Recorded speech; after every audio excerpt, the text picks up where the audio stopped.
అన్నదాత అన్నదాత మీ అన్నదాత చెమటోడ్చి ఆహారాన్నందించే రైతన్నా అనునిత్యం నీ కండదండగా నిలిచే నేస్తం ఎవరన్నా అన్నదాత అన్నదాత మీ అన్నదాత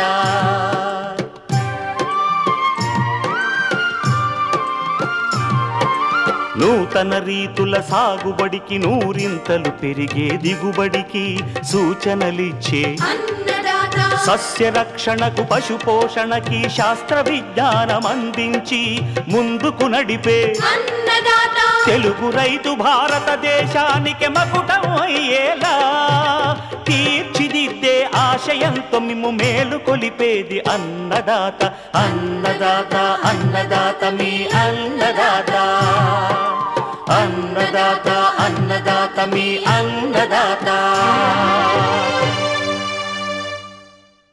అన్నదాత ప్రేక్షకులకు స్వాతంత్ర దినోత్సవ శుభాకాంక్షలు. ఈనాటి ముఖ్యాంశాలు: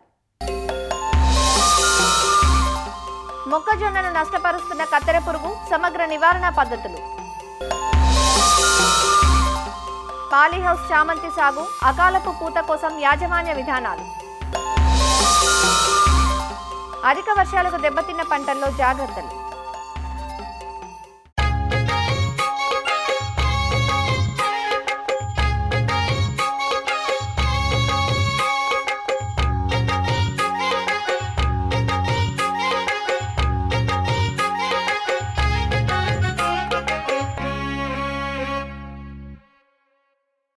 కత్తెర పురుగు ఈ మధ్యకాలంలో మొక్కజొన్న రైతులను కలవరపెడుతున్న పురుగు ఇది. లద్దె పురుగు మాదిరిగానే ఉండి మొదట మొక్కజొన్నను ఆశించింది కాబట్టి దీన్ని మక్క లద్దె పురుగుగాను పిలుస్తున్నారు. ఆంగ్లంలో ఫాల్ ఆర్మీ వామ్ అంటారు. రాత్రికి రాత్రే పైరును మోళ్లుగా మారుస్తున్న ఈ పురుగు జొన్నకి కూడా ఆశించే అవకాశం ఉంది కాబట్టి రైతులు సామూహికంగా కలిసి సమగ్ర చర్యలతో పురుగును మట్టుబెట్టాల్సిన అవసరం ఉంది. కత్తెర పురుగు నివారణకు చేపట్టాల్సిన సమగ్ర విధానాలను తెలియజేస్తున్నారు నాగర్ కర్నూలు జిల్లా పాలెం కృషి విజ్ఞాన కేంద్రం శాస్త్రవేత్త డాక్టర్ ఓ శైల. సాధారణంగా మొక్కజొన్న అనేది మన రాష్ట్రంలో వరి తర్వాత పండించేటువంటి ముఖ్యమైనటువంటి ఆహార పంట. కత్తెర పురుగు అనేటువంటిది ప్రధానమైనటువంటి పురుగుగా మనం తీసుకోవచ్చు. దీనివల్ల చాలా వరకు మొక్కజొన్నలో నష్టాన్ని తీసుకొని వస్తుంది. పంట మొదటి దశ నుంచి అన్ని భాగాలను ఆశించి చివరి దశ వరకు కూడా మొత్తం నష్టాన్ని తీసుకొని వస్తుందన్నమాట. ఈ కత్తెర పురుగు యొక్క తల్లి పురుగు సాధారణంగా 1500 నుంచి 2000 వరకు గుడ్లను గుంపులుగా ఆకు అడుగు భాగంలో మరియు సుడిలో పెడుతుందన్నమాట. ఒక్కొక్క గుంపులో 100 నుంచి 200 వరకు మనం గుడ్లను గమనించవచ్చు. ఈ గుడ్లు ఒక 3 నుంచి 5 రోజుల్లో పొదిగి దాని నుంచి చిన్న లార్వాలు బయటకు వస్తాయి. ఆ చిన్న లార్వాలు ఆకుపచ్చ రంగులో ఉండి నల్లటి తలను కలిగి ఉంటాయి. ఈ కత్తెర పురుగు యొక్క లార్వ దశ అనేది 6 దశల్లో పూర్తి చేసుకుంటుంది. ఇది సాధారణంగా 19 నుంచి 20 రోజులు తీసుకుంటుందన్నమాట ఈ లార్వా దశను పూర్తి చేసుకోవడానికి. మొదటగా లార్వాలు లేత గోధుమ రంగులో ఉంటాయి. ఆ తర్వాత బాగా ఎదిగినటువంటి లార్వాలు ఒక 25 మిల్లీమీటర్ల పొడవు కలిగి తల యొక్క భాగంలో తలక్రిందులైనటువంటి వయ్యాకరపు మచ్చ ఒకటి తలపైన మనం గమనించవచ్చు. అంతేకాకుండా 8వ కనుపు ఉదర భాగంలో చూసుకున్నట్లయితే 4 నల్లటి మచ్చలు చతురస్రాకారంలో ఉంటాయన్నమాట. ఈ విధంగా మనము కత్తెర పురుగుని ఒక లార్వాని మనము గుర్తించవచ్చు. కోశస్థ దశను చూసుకున్నట్లయితే ఇది 8 నుంచి 9 రోజులు ఈ దశ ఉంటుంది. ఇది సాధారణంగా భూమి లోపట ఉంటాయన్నమాట ఈ కోశస్థ దశలు. దీని నుంచి బయటికి వచ్చినటువంటి తల్లి రెక్కల పురుగులు సుమారుగా 10 రోజులు ఉంటాయన్నమాట. మొక్కజొన్న పంటను ఆశించి ఇవి గుడ్లను పెడతాయి. పంటను నష్టపరిచేటువంటి విధానాన్ని చూసుకున్నట్లయితే గుడ్ల నుంచి పొదిగినటువంటి ఈ చిన్న లార్వాలు ఏవైతే ఉంటాయో అవి ఆకులపైన పత్రహరితాన్ని గీకి తినడం వల్ల జల్లెడాకులుగా మారతాయి. ఆ తర్వాత కొంచెంగా ఎదిగినటువంటి లార్వాలు రంధ్రాలను చేస్తాయి. ఇంకా కొంచెం ఎదిగినటువంటి లార్వాలు ఆకుల కొనలను కత్తిరించి తింటాయి. ఆ తర్వాత సుడిల్ని ఆశిస్తాయి. ఆ తర్వాత కంకుల్ని కూడా. పంట మొదటి దశలో 15 రోజుల నుంచి మొదలు పెడితే పంట అయిపోయే వరకు కంకి వరకు కూడా మొక్క యొక్క అన్ని భాగాలను ఈ కత్తెర పురుగు ఆశించి బాగా నష్టాన్ని తీసుకొని వస్తుందన్నమాట. దీని యొక్క నివారణ చర్యల్ని చూసుకున్నట్లయితే పంట మొదటి దశలోనే కత్తెర పురుగుని పైన నిఘా వేసి ఉంచాలి. ఎకరానికి ఒక 4 లింగాకర్షక బుట్టల్ని అమర్చుకొని మగరెక్కల పురుగుల యొక్క ఉధృతిని మనం గమనించి తర్వాత నివారణ చర్యల్ని చేపట్టాలి. అంతేకాకుండా పంటలో అంతర పంటలుగా పప్పు ధాన్యాల్ని వేసుకోవాలి. పంట ఎప్పుడు శుభ్రంగా ఉండేటట్టు, కలుపు లేకుండా గట్ల పైన పంట లోపట శుభ్రంగా ఉండేటట్టు చూసుకోవాలన్నమాట. ఈ కత్తెర పురుగుని ఒక 3 దశలుగా మనము నివారించవచ్చు. అయితే ఈ కత్తెర పురుగు యొక్క కోశస్థ దశల్ని చూసుకున్నట్లయితే ఇవి భూమి లోపట కోశస్థ దశలు ఉంటాయి కాబట్టి మనము లోతైన వేసవి దుక్కుల్ని చేసుకున్నట్లయితే ఈ కోశస్థ దశలోనే మనము ఈ పురుగుని నివారించవచ్చు. ఇంకొకటి ఏంటి అంటే రైతు సోదరులందరూ సామూహికంగా విత్తుకోవడం వల్ల కొంతవరకు కూడా దీన్ని నివారించవచ్చు. ఆలస్యంగా విత్తుకున్నటువంటి మొక్కజొన్నలో కత్తెర పురుగు యొక్క ఉధృతి అనేది చాలా ఎక్కువగా మనం గమనించడం జరుగుతుంది. ఇక ఎకరానికి ఒక 15 పక్షి స్థావరాలను కూడా మనము అమర్చుకొని ఈ లార్వా దశలోనే కొంతవరకు మనము ఈ కత్తెర పురుగును నివారించవచ్చు. మొదటి 30 రోజుల లోపు ఎప్పుడైతే ఈ గుడ్ల సముదాయాన్ని చిన్న లార్వాల్ని గమనించిన వెంటనే అజాడిరాక్టిన్ 1500 ppmని 5 మిల్లీలీటర్లు లీటర్ చొప్పున కలుపుకొని పిచికారీ చేసుకోవాలి. అంతేకాకుండా మార్కెట్లో బీటీ ఫార్ములేషన్స్ అవైలబుల్గా ఉన్నాయి. బ్యాసిలస్ తురెంజెనిసిస్ పౌడర్ని 2 గ్రాములు లీటర్ నీటికి కలుపుకొని పిచికారీ చేసుకోవాలి. అంతేకాకుండా మెటారైజియం అనాయిసోప్లియే అనేటువంటిది కూడా పౌడర్ ఫామ్లో మనకు అవైలబుల్గా ఉంటుంది మార్కెట్లో. దీన్ని 5 గ్రాములు లీటర్ నీటిలో కలుపుకొని పిచికారీ చేసుకోవాలి. ఆ తర్వాత చిన్న మొదటి దశ లార్వాలకి స్పైనటోరమో 0.5 మిల్లీలీటర్లు నీటికి కలుపుకొని పిచికారీ చేసుకోవాలి.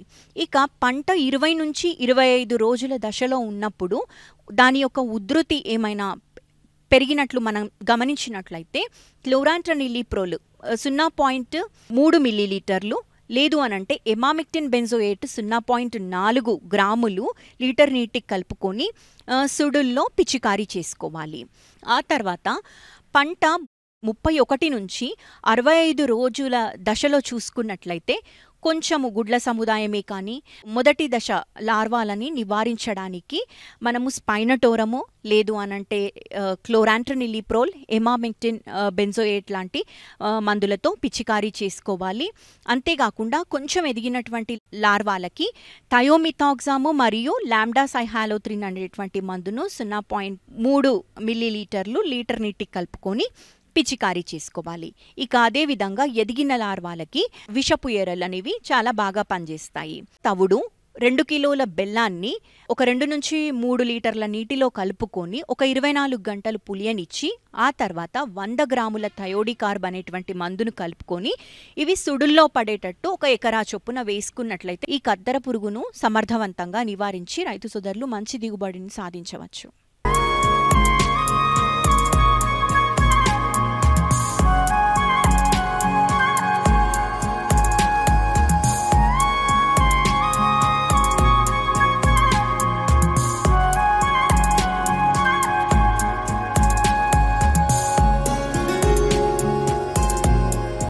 శ్రావణ మాసం నుంచి సంక్రాంతి వచ్చే పుష్యమాసం వరకు పండుగలు, పెళ్లిళ్ళు, పూజలు, శుభకార్యాలు జరిగే సమయం. ఈ సమయంలో పూలకు సహజంగానే గిరాకీ ఉంటుంది. ముఖ్యంగా చామంతులు విరబూసే సమయం ఇది. పసుపు రంగులో మదిని దోచే చామంతులకు గిరాకీ ఎప్పుడూ తగ్గదు. శీతాకాలంలో మాత్రమే పూసే పంట ఈ చామంతి.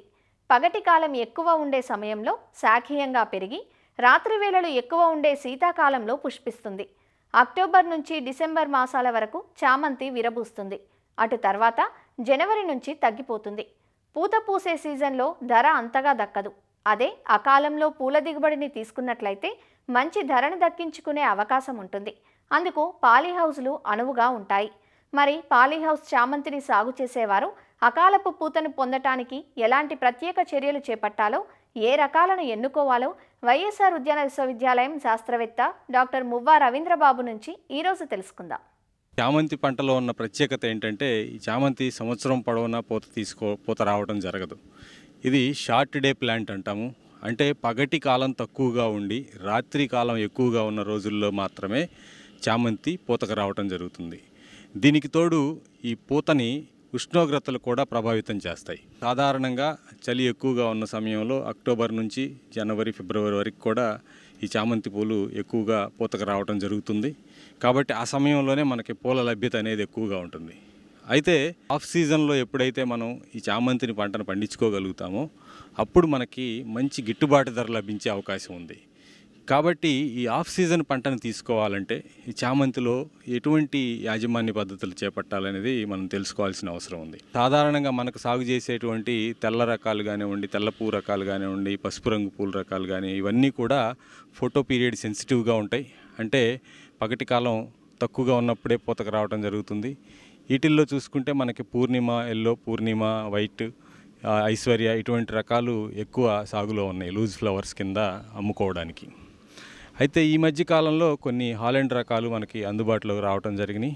అవి ఏంటంటే ఫోటో పీరియడ్ ఇన్సెన్సిటివ్గా ఉంటాయి. పగటి కాలం తక్కువగా ఉన్నప్పుడే కాకుండా కొంచెం ఎక్కువ పగటి కాలం ఉన్నప్పుడు కూడా పూతకు రావడం జరుగుతుంది. కాకపోతే అవి కూడా ఉష్ణోగ్రతలు తక్కువగా ఉన్నప్పుడు మాత్రమే మంచి పెద్ద పూలు బాగా యూనిఫామ్గా విచ్చుకొని పూతకు రావడం జరుగుతుంది. వీటిల్లో అనేక రకాలైన తెలుపు కానివ్వండి, లేదంటే పసుపు రంగులు, అన్ని రకరకాలు చాలా రకాల రంగులు అందుబాటులో ఉన్నాయి ప్రైవేట్ హైబ్రిడ్స్లో. అయితే వీటిల్లో మనకు అనుకూలమైన ఎక్కువగా వైట్ తెల్ల పువ్వు పూసేవి పసుపు రంగు పూలకి ఎక్కువ గిరాకీ ఉంటుంది. ఇప్పుడు మనం చెప్పుకున్నవన్నీ కూడా స్ప్రే టైప్స్ అంటాం. ఇప్పుడు స్టాండర్డ్ రకాలు కానీ తీసుకున్నట్టే స్టాండర్డ్ రకాలు ఏంటంటే పెద్ద పువ్వునిస్తాయి, మొక్క కాడ బాగా పొడవుగా పెరుగుతుంది. ఈ పువ్వులు ఏంటంటే పువ్వుతో పాటుగా పొడవుగా ఉన్న కాడని సుమారుగా 60 నుంచి 80 సెంటీమీటర్ల పొడవు ఉండే కాడతో పాటుగా కత్తిరించి మనం వాటిని బంచెస్గా కట్టుకొని కట్ ఫ్లవర్స్ కింద అమ్ముకుంటాం అన్నమాట. వీటికి బొకేల తయారీలో కానివ్వండి, లేదంటే మనకు ఈ ఫంక్షన్స్కి వీటికి డెకరేషన్కి వాడుకోవడానికి ఎక్కువగా వినియోగిస్తున్నారు. అయితే ఈ రెండు రకాలు సాగు చేసుకునేటప్పుడు ఒక్కోదానికి ఒక రకమైన ప్రత్యేకమైన యాజమాన్య పద్ధతులు చేపట్టాల్సి ఉంటుంది.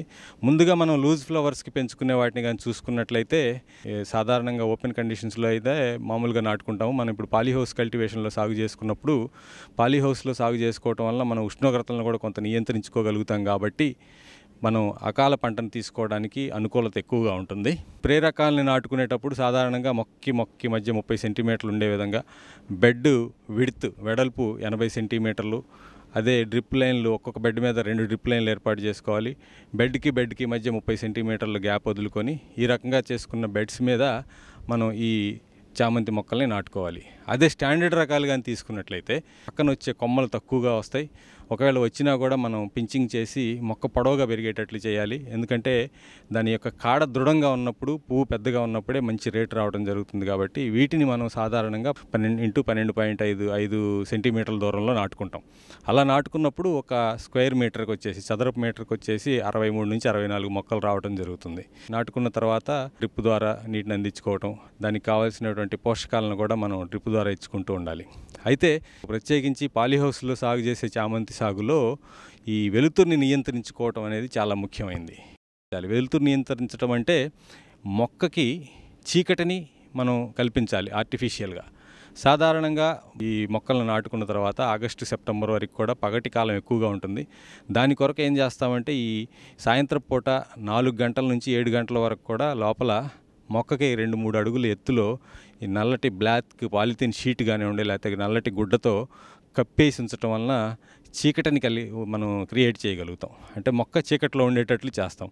అలా 7 నుంచి 8 వారాల పాటు చేసిన తర్వాత పూత రావడం జరుగుతుంది. కాబట్టి మనం ఆగస్టులో కానీ ఇలా పూత తీసుకోవాలి అనుకుంటే ఒక నెల 15 రోజులు 2 నెలల ముందు నుంచే ఈ చీకటి ట్రీట్మెంట్ అనేది మనం స్టార్ట్ చేయాలి. ఆగస్టు నెలలో తీసుకోవాలనుకుంటే జూన్ 15వ తారీఖు నుంచి కూడా మనం దీన్ని ఈ చీకటిని క్రియేట్ చేయాలి. అలా అంటే ఈ మొక్కలు అనేవి సాధారణంగా మనం జూన్ మొదటి వారంలో కానివ్వండి, లేదంటే మేలో నాటుకోవాలి.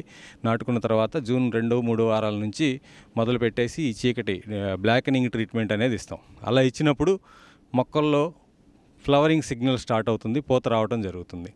ఆ వచ్చిన పూతని విచ్చుకునేటట్లు చేయాలి అంటే ఉష్ణోగ్రతలు సాధారణ స్థాయికి రావాలి. ఆగస్టు సెప్టెంబర్ నెలలో సాధారణంగా మనకి కోస్తా ఆంధ్రాలో కానివ్వండి, తెలంగాణలో చాలా ప్రాంతాల్లో కానివ్వండి పగటి ఉష్ణోగ్రతలు 35 వరకు 35 పైన కూడా ఉండే సందర్భాలు ఉంటాయి. అదేవిధంగా దీనికన్నా ముఖ్యంగా రాత్రిపూట ఉష్ణోగ్రతలు అనేది 22-21 డిగ్రీల సెంటీగ్రేడ్ కన్నా తక్కువ ఉన్నప్పుడే ఈ పువ్వు అనేది బాగా విచ్చుకోవడం జరుగుతుంది. అటువంటి పరిస్థితుల్లో మనం ఉష్ణోగ్రతలను తగ్గించుకునే మార్గాలని పాలీహౌస్ల్లో పద్ధతుల్ని చేపట్టాలి. వీటి కోసం ఫాగర్స్ వదులుకోవటం కానివ్వండి, లేదంటే బెడ్స్ మధ్యలో నీటితో తడపటం, దీన్నే మనం షవరింగ్ అంటాం. లేదంటే పైన ఉండేటువంటి షేడ్ నెట్స్ని పగటిపూట కప్పేసి ఉంచడం వలన కూడా మనం ఈ ఉష్ణోగ్రతల్ని తక్కువ స్థాయిలోకి తీసుకొచ్చేదానికి అవకాశం ఉంటుంది. ఆంధ్రప్రదేశ్ రాష్ట్రంలో కానీ తీసుకున్నట్లయితే చిత్తూరు జిల్లాలో కానివ్వండి, హిందూపూర్, అనంతపురం అటువంటి ప్రాంతాలు అంటే కర్ణాటక, తమిళనాడు బార్డర్లో ఉన్న కొన్ని జిల్లాల్లో ఈ మదనపల్లి, పీలేరు ఈ ప్రాంతాల్లో సాధారణంగా జూలై నెల నుంచి కూడా ఉష్ణోగ్రతలు బాగా తక్కువగా నమోదవుతూ ఉంటాయి. అటువంటి పరిస్థితులు అయినట్లయితే మనకు ఉష్ణోగ్రతలు సాధారణ స్థాయిలో అంటే ఈ చామంతికి అనుకూలమైన స్థాయిలో ఉండి పూత బాగా రావడం జరుగుతుంది. అదే స్టాండర్డ్ రకాలకు కానీ వచ్చినట్లయితే స్టాండర్డ్ రకాల్లో ముందు మనం కాడ పొడవుగా వచ్చేటట్లు చేసుకోవాలి. కాడ పొడవుగా వచ్చేటట్లు చేసుకోవడానికి ఎడిషనల్ లైటింగ్ కూడా ఇవ్వాల్సి వస్తుంది. ఎడిషనల్ లైటింగ్ అంటే ఈ కాడ రకాల్లో కొన్ని తక్కువ పగటి కాలం ఉన్నప్పుడే కాకుండా సాధారణంగా కూడా పూతకొచ్చే రకాలు ఉంటాయి. అటువంటి వాటి కోసం అడిషనల్ లైటింగ్ అంటే రోజుకు 15 గంటల పాటు వెలుతురు అందే విధంగా ఈ ఎల్ఈడి బల్బులు 60 వాట్ ఎల్ఈడి బల్బులను ఏర్పాటు చేసుకొని సాయంత్రం పూట ఈ లైట్స్ వేసి ఉంచడం ద్వారా ఎక్కువ వెలుతురుని అందించి శాఖీయోత్పత్తి అంటే మొక్క వెజిటేటివ్గా పెరుగుతుంది కానీ పూత రావడం జరగదు. పూత కావాలనుకున్నప్పుడు మనం ఈ లైటింగ్ ఆపేసిన తర్వాత అది నవంబర్, డిసెంబర్ నెలలో అయినట్లయితే సాధారణంగా మనకి ఈ డే లెంగ్త్ అనేది పగటి కాలం అనేది తక్కువగా ఉంటుంది కాబట్టి మనం ఎటువంటి బ్లాకెనింగ్ ట్రీట్మెంట్ ఇవ్వాల్సిన అవసరం ఉండదు. అదే మనం లేట్ క్రాప్ తీసుకోవాలనుకున్నప్పుడైతే మాత్రం ఈ లైటింగ్ ఆపేసిన తర్వాత నల్ల పాలిథిన్ షీట్తో కప్పి బ్లాకెనింగ్ ట్రీట్మెంట్ అనేది చేయాల్సి ఉంటుంది, ఏది పూత వచ్చేటట్లు చేసుకోవడానికి. ఈ స్టాండర్డ్ రకాల్లో ఏంటంటే పక్కన వచ్చే ఇగురులను తీసేసుకోవాలి. అదేవిధంగా వాటికి సపోర్ట్గా నైలాన్ నెట్స్ కానివ్వండి, లేదంటే జిఐ వైర్స్తో తయారు చేసిన నెట్స్ని కానీ మనం సపోర్టింగ్గా ఏర్పాటు చేసుకోవాల్సి ఉంటుంది. అలా ఏర్పాటు చేసుకోవటం వలన కాడ అనేది నిలువుగా నిటారుగా పెరిగి వంకరలు లేకుండా దృఢంగా ఉంటుంది. అటువంటి పూలకి మంచి డిమాండ్ అనేది రావటం జరుగుతుంది. ఇంకొకటి ఏంటంటే ఇక్కడ పించింగ్ అనమాట. ఎప్పుడైతే మనం పూత కావాలనుకుంటున్నామో ఈ స్టాండర్డ్ రకాలు అయినట్లయితే మనకు కావాల్సినంత ఎత్తు ఎదిగిన తర్వాత సుమారుగా 2 నుంచి 3 అడుగులు ఎత్తు వచ్చిన తర్వాత చివరిని తుంచుకోవటం ద్వారా పక్క నుంచి కొత్తగా ఎగురులు వచ్చి ఒకే కాడ మీద 2-3 పూలు వచ్చేటట్లు చేసుకోవచ్చు. అలా కాకుండా కొన్ని మార్కెట్స్లో ఒకే పువ్వు ఉండే విధంగా కావాలనుకుంటారు. అటువంటప్పుడు అయినట్లయితే ఈ పించింగ్ చేయకుండా ఒక కాడకి ఒకే పువ్వు వచ్చేటట్లు చేసుకోవాలి. అలా వచ్చిన పువ్వు బాగా పెద్ద పరిమాణంలో ఉండి మంచి ఈ డెకరేషన్ కానివ్వండి, బొకేల తయారీలో బాగా ఉపయోగపడుతుంది. స్ప్రే టైప్స్లో కూడా మనం మొక్క నాటిన 25 నుంచి 30 రోజుల సమయంలో పించింగ్ అంటే చిగుర్లు తుంచేసేయాలి. చిగుర్లు తుంచేయటం ద్వారా ఎక్కువ పక్క కొమ్మలు వస్తాయి. వచ్చిన పక్క కొమ్మలకి ఎక్కువ పూలు వచ్చేటట్లు చేసుకోవచ్చు. ఇది సాధారణంగా మనం జూన్, జూలైలో నాటుకున్నప్పుడు అది నవంబర్, డిసెంబర్ వరకు శాఖీయోత్పత్తిలో ఉండి ఈ షార్ట్ డే కండిషన్స్ రాగానే పూత అనేది రావటం జరుగుతుంది స్ప్రే రకాల్లో.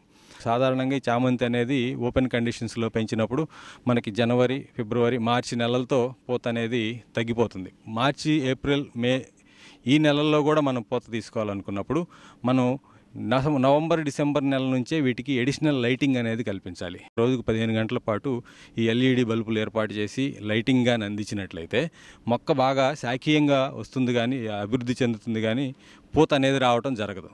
పూత రావాలి అనుకున్నప్పుడు మనం ఒక పూత తీసుకోవాలనుకున్న ఒక 7 నుంచి 8 వారాల ముందు నుంచి మనం ఈ లైటింగ్ ఆపేసి అవసరమైతే డార్కెనింగ్ ట్రీట్మెంట్ అంటే బ్లాక్ షీట్తో కప్పించడం వల్ల ఒకేసారి పూత వచ్చేసేట్టు చేసుకోవచ్చు. అప్పుడు మనం ఏప్రిల్, మే నెలల్లో కూడా ఈ చామంతి పూలను అనేది తీసుకోవడానికి అవకాశం ఉంటుంది.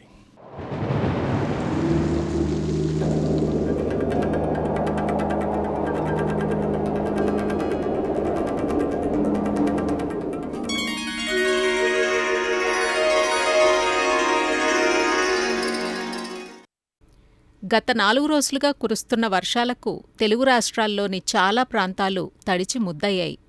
ప్రస్తుతం కురుస్తున్న వర్షాలు కొన్ని ప్రాంతాల్లోని పంటలకు ఉపయోగపడగా మరికొన్ని పంటలకు సంకటంగా మారాయి. ప్రధానంగా కృష్ణా, గుంటూరు జిల్లాల్లో కురిసిన భారీ వర్షాలకు పంట పొలాలు నీట మునిగాయి. అరటి, కంద, పసుపు పంటల్లో నీరు నిలిచిపోయింది. ఈ పంటలను కాపాడుకునేందుకు రైతులు చేపట్టాల్సిన సస్యరక్షణ యాజమాన్య పద్ధతులను తెలియజేస్తున్నారు ఘంటసాల మండలం కృషి విజ్ఞాన కేంద్రం ఉద్యాన శాస్త్రవేత్త డాక్టర్ వి. మంజువాణి. గత 2 రోజులుగా కురిసిన వర్షపాతం వల్ల చాలా వరకు మెట్ట పొలాలన్నింటినీ కూడా నీట మునగటం అనేది జరిగింది. దానివల్ల చాలా వరకు రైతులు ఇబ్బంది పడతా ఉన్నారు. దానికి కొన్ని ప్రత్యామ్నాయ పద్ధతులనే అనుసరిస్తే కొంతవరకు రైతులు నష్టాన్ని అధిగమించుకోవచ్చు.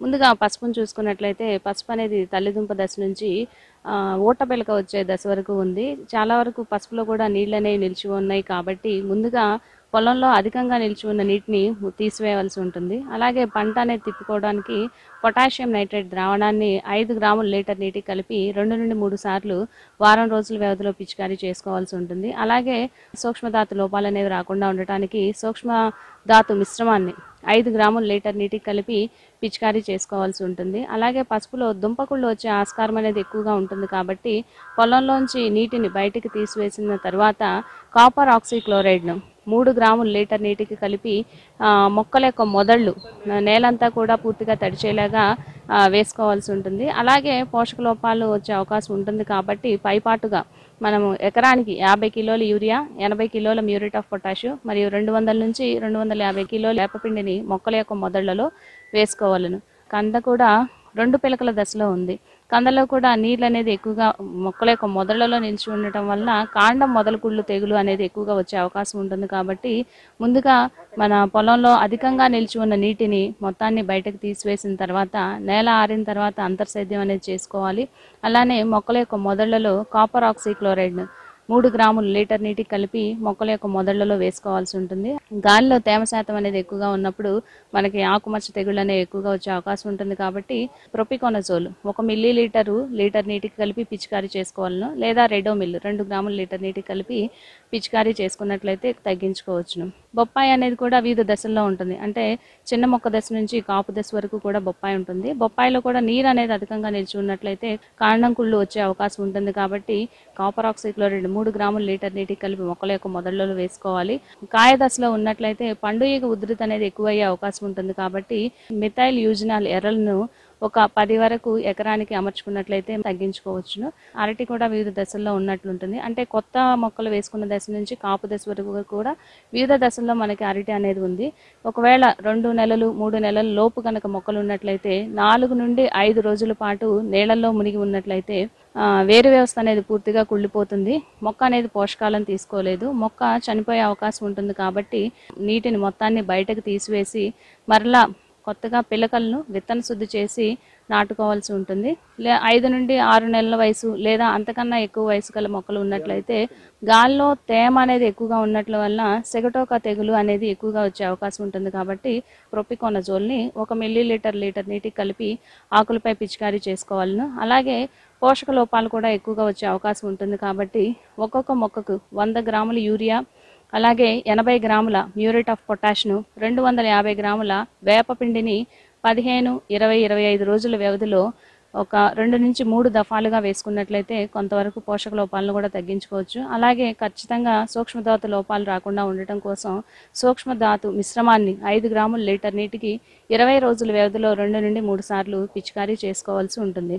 అలాగే అరటిలో కూడా దుంపకుళ్ళు తెగులు కూడా వచ్చే ఆస్కారం ఉంటుంది కాబట్టి పొలంలో నీటిని తీసివేసిన తర్వాత దుంపకుళ్ళు ఒకవేళ ఎక్కువగా ఆశించినట్లయితే ఆ మొక్కను తీసివేసి చుట్టూ ఉన్న మొక్కలకి 25 గ్రాములు బ్లీచింగ్ పౌడర్ని లీటర్ నీటికి కలిపి మొక్కల యొక్క మొదళ్లలో వేసుకోవాలి. సూడోమోనాస్ ఫ్లోరిసెన్స్ను 50 గ్రాముల లీటర్ నీటికి కలిపి మొక్కల యొక్క మొదళ్లలో వేసుకున్నట్లయితే చాలా వరకు దుంపకుళ్ళు తెగులను కూడా మనం అధిగమించుకోవచ్చు. చాలా వరకు రైతులు వేసుకోవడం అనేది జరిగింది. బెండ కానీ మిరప కానీ టమాటా కొన్ని ప్రదేశాల్లో వేసుకోవడం జరిగింది. ముఖ్యంగా కూరగాయ పంటల్లో లేత దశలో ఉన్నాయి కాబట్టి అధిక వర్షపాతం నమోదైనప్పుడు తలలు వాల్చే అవకాశం అనేది ఎక్కువగా ఉంటుంది. వర్షపాతం తగ్గిన తర్వాత పొలంలో అధికంగా నిలిచి ఉన్న నీటిని తీసివేసి మొక్కలకి ఊర్తాన్ని ఇవ్వాల్సి ఉంటుంది. అలాగే మొక్కల యొక్క మొదళ్లలో మట్టిని ఎగదోసి మొక్కకి సపోర్ట్ అనేది ఇవ్వవలసి ఉంటుంది. ఖచ్చితంగా వర్షపు నీటితో పాటు మట్టిలో ఉన్న పోషకాలు కూడా వెళ్ళిపోతాయి. అలాగే వేరు వ్యవస్థ నీళ్ళలో ఉండటం వల్ల పోషక పదార్థాలను తీసుకునే శక్తి కూడా కొంచెం తగ్గుతుంది కాబట్టి పైపాటుగా మనం 3-19 కానీ మల్టీకే కానీ సూక్ష్మధాతు మిశ్రమాన్ని కూడా పైపాటుగా పిచికారీ చేసుకోవాల్సి ఉంటుంది. ఇలా అధిక వర్షపాతం నమోదైనప్పుడు కొంతవరకు పురుగులు తెగుళ్ళు కూడా నమోదయ్యే అవకాశం ఉంటుంది కాబట్టి తదనుగుణంగా మనం సస్యరక్షణ చర్యలు తీసుకున్నట్లయితే కొంతవరకు మనం పంటలను కాపాడుకోవచ్చు. మరిన్ని విభిన్న అంశాలతో రేపటి అన్నదాతలో మళ్ళీ కలుసుకుందాం. నమస్కారం. అన్నదాతలు తమ సందేహాలు సమస్యలను 1800 425 టోల్ ఫ్రీ నెంబర్లో ఉదయం 10 గంటల నుంచి 11 గంటల మధ్య పని దినాలలో సంప్రదించగలరు. ఈ కార్యక్రమాన్ని యూట్యూబ్లో www.youtube.com/annadaata ETV లింక్ ద్వారా వీక్షించవచ్చు.